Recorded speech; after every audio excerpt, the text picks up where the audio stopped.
Good afternoon, children. Good afternoon. Take a look out your window. The world is falling.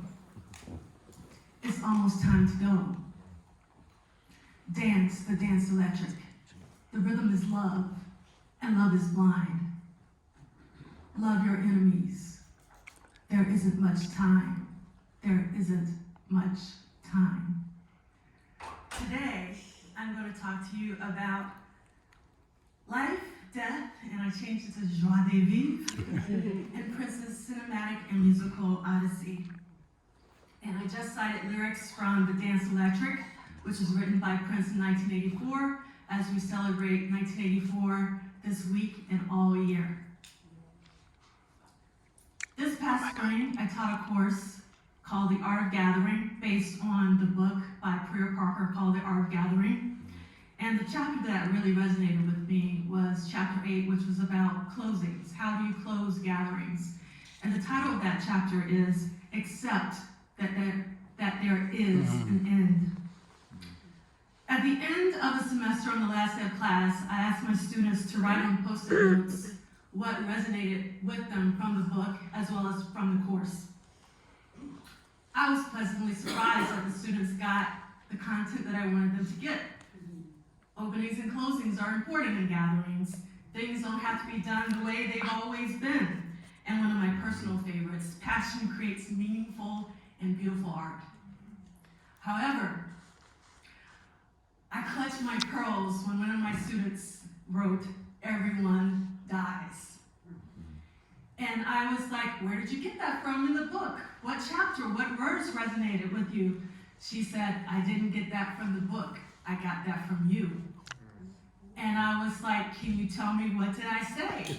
And she said, "I can't remember what you said, but now I can never unknow this. And I never realized this until I took your class." So it got me to thinking, why am I unconsciously emanating that tomorrow is never promised? It's because I was born into this narrative. In 1966, my uncle, who was 19 years old, his name is Eddie Jr., died in a car crash with his first cousin, who was also 19, named Rogers Jr., and I was born into this narrative. But my uncle still lives because he lives through my mother, and she talks about him constantly. In fact, we just had a conversation about him last week. And then, where is this message being reinforced? Prince. So I, similar to Melanie, got into Prince around 10 to 11 years old, and my first record was Dirty Mind, the second record was Controversy. And for those of you who know me know that I enter Prince through music, the instrumentals, never through lyrics. However, the lyrics that resonated with me as a preteen was, "Some people want to die so they can be free." And we'll come back to this. So let's look at death in his songs. We know these lyrics, 1999. "So if I gotta die, I'm gonna listen to my body tonight. Let's pretend we're married, because you and I know we gotta die someday. Let's go crazy. Let's look for the purple banana until they put us in the truck." And what I find fascinating about the lyrics from 1999 and Purple Rain is that they're about a collective we. We could all die any day, because you and I know we gotta die someday. Maybe it's because we're all gonna die. Now, this wasn't always the case. There were some exceptions, one notable one being Another Lonely Christmas, which was written in the second person. But the doctor said, "You were dead," and I say it's senseless. Now, what's also interesting about this lyric is that in the previous instances, it was about how death is inevitable. You have to accept that there's an end, but here Prince is saying that death is senseless. So this did not coordinate with that. And then we also have the third person, and Sometimes It Snows in April. Tracy dies soon after a long-fought civil war. And a lyric that I think is extremely important that we don't talk enough about is In an Honest Man, which is written in the first person singular. And if I die, meaning if Prince died, we will be together side by side. And this is really the theme of Under the Under the Cherry Moon, but we're not talking about that today. So let's talk about Duff in his films. So in the Dream script treatment, which predates Purple Rain, Prince wrote, Prince rises from the bed, goes to the dresser, and pulls out the same pistol his mother used to shoot his father. Okay, in Purple Rain, we know that the kid's father, Francis L., shoots himself. And I don't have sound, but that's okay. And then in Under the Cherry Moon, Christopher Tracy is shot.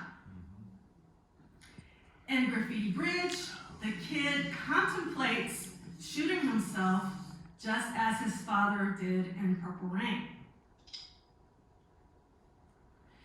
And what's interesting about Under the Cherry Moon, if you don't know me, Under the Cherry Moon is my favorite Christopher film of all time. And they actually had a cut that they screened with an audience where Christopher Tracy lives. But Warner Brothers forced him to create that cut.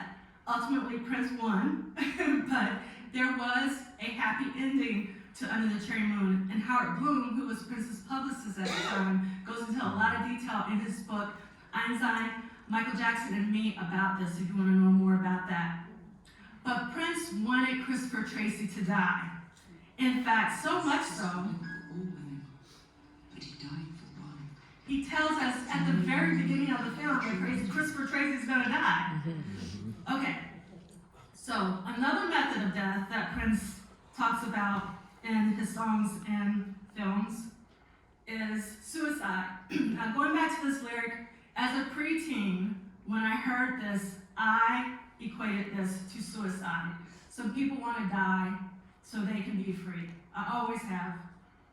And originally, the song Wednesday was supposed to be in Purple Rain. Joe Jones was supposed to sing it. And the lyrics to that is contemplating suicide from 12 o'clock till 2. If you're not back by Wednesday, there's no telling what I might do. And Dear Michelangelo, there's Death's Invitation, and others here with us. Bobby had an uncle who took a string and wrapped his neck around it, a pitiful thing. If only we can turn back the hands of time, except that there's others here with us. Life is sublime. And what I like about these lyrics is that there's still this affirmation of life, even though he's dealing with suicide. In a place in heaven, she lives on a rope of self-pity. It only requires a noose. So there's this, excuse me, mirrored in the films are also this thread of suicide. Going back to the dream script treatment, what I found fascinating is that this script treatment is only 10 pages long. You can read it in the beautiful ones. And in one part, he says he watched as his mother shot his father dead, then turned the gun on herself. And only 2 pages later, he repeats pretty much the same thing, but with little variations of word. He watched his mother shoot his father dead and then turn the gun on herself. But when I read that, I was like, why would he repeat this in a matter of 2 pages in a 10-page treatment? It was very odd to me. And then the very end of the script treatment, Prince, because if you read this, Prince rises from the bed, he raises it to his head, meaning the gun. There is a shot. Camera cuts to Prince rising from the bed screaming, realizing it was all a dream. So, in Purple Rain, we are aware of the scene where the kid is in the basement and he's contemplating the gun, the rope. The gun, the rope. Sits down, gun, rope, gun, rope. And then he has a premonition of himself hanging himself. This is Purple Rain. Now, what some of you might not know is in Graffiti Bridge, there is another scene of Prince hanging himself that was ultimately cut from the film. Hey. Now, I'm not going to show the whole thing for the sake of time, but in the previous scene, they're playing Hangman physically. And what's the scene that's released in the film is they're playing Hangman, like just with pen and paper. And I don't know, if they both existed in the same cut at one point, or if this was shot after that other scene was shot. I I would love to know. But it's interesting that this narrative of hanging continued from Purple Rain into Graffiti Bridge for the Kid. So let's switch and talk a little bit about Joie, Vivre and his songs, because the reason why he's fixated on making sure we know that there is an end is so that we can enjoy life, right? So in 1999, so tonight I'm going to party like it's 1999. And let's pretend we're married, but I'm going to have fun every MFing night. It's going to be a beautiful night. Tonight we're going to lose our sorrow. Tonight we're going to have some fun. And this through line is also in his films.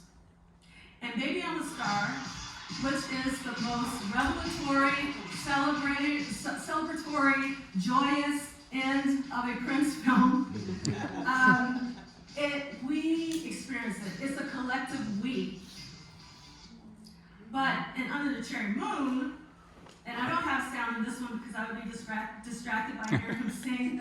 I always saw this as Christopher Tracy going to the upper room, or going to heaven, or going to afterworld, or going to, the afterlife. And what I find interesting about this is that we are not with him, right? And so this is a much different message from what he gave us in Purple Rain. And then in Graffiti Bridge, it's not the celebratory joyousness of Purple Rain, but it's still a joie de vivre because Maurice and the kid come to an understanding, and there's peace. And then once they embrace one another and hug one another, then the whole crowd gets into it and they start clapping and celebrating, and it goes back to a collective we that we had in Purple Rain. So, fun was very important to Prince. Why? Because he told us so. If you read The Beautiful Ones, he wrote, there were two princes in the house where we lived. The older one with all the responsibilities of heading a household, and the younger one whose only modus operandi was fun. Not just any run-of-the-mill childhood board game fun, but fun with a wink attached. In 1999, I Only Want You to Have Some Fun, and in Under the Cherry Moon, there were 10 instances of the word fun, and I created a montage. Yes! We didn't know.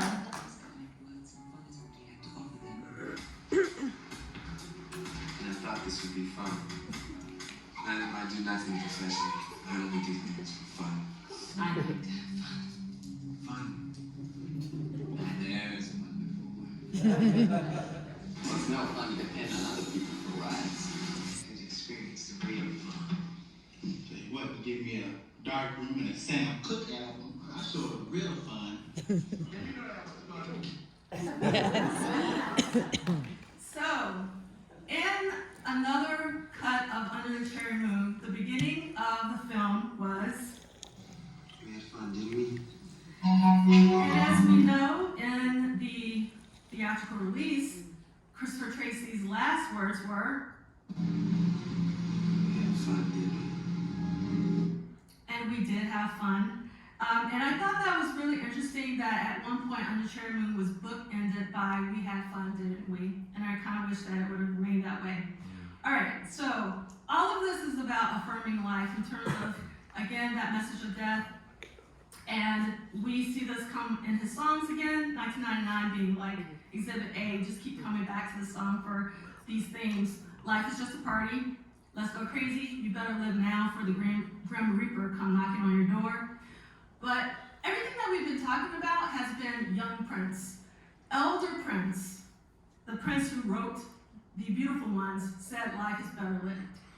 So I don't know if Prince personally had any suicidal ideations. I'm not here to psychoanalyze Prince. I don't know if someone close to him committed suicide. I know of someone in the family. But it was a through line, particularly during that period of, let's say, 81 to 90. And I have more questions than answers, but I will give you an answer to one question, which keeps coming up a lot.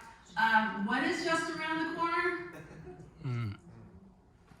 Love. Love for one another. And his mic goes on. But we just didn't want to hear him when it came to Graffiti Bridge. He told us that. So that's the only answer I got for you. So the questions that I'm still grappling with after dealing with these things for a lifetime is, why this through line of suicide in Prince's narrative films? And more specifically, why the juxtaposition of shooting versus hanging in Prince's narrative films? And during this period of time, 81 to 90 roughly, why was Prince's outlook of death handled differently most times in his films versus his songs? In the films, he's really on the nose when it comes to death. When it comes to his song writing, it's more lyrical, it's more nuanced, and it's just handled differently. Why haven't we collectively tried to grapple with this through line of death in his songs and films? I have had countless conversations, thousands of conversations, and I have never had this conversation with any of my friends. This is something that I've been ideating about my entire life, and I'm 53 years old, and I've never had a conversation about this. So, I want to leave you with another great quote from one of my students. My student literally told me, "Stop talking about time, you're stressing me out." And where did I get that from? Prince. Party over? Oops, out of time. So I want to leave you with, we better love each other. It's almost time to go. See the light inside of us. It's darkened if we live a life that's bad. Whatever you do, don't you let your light go dark, my love. It's the only light you will ever have.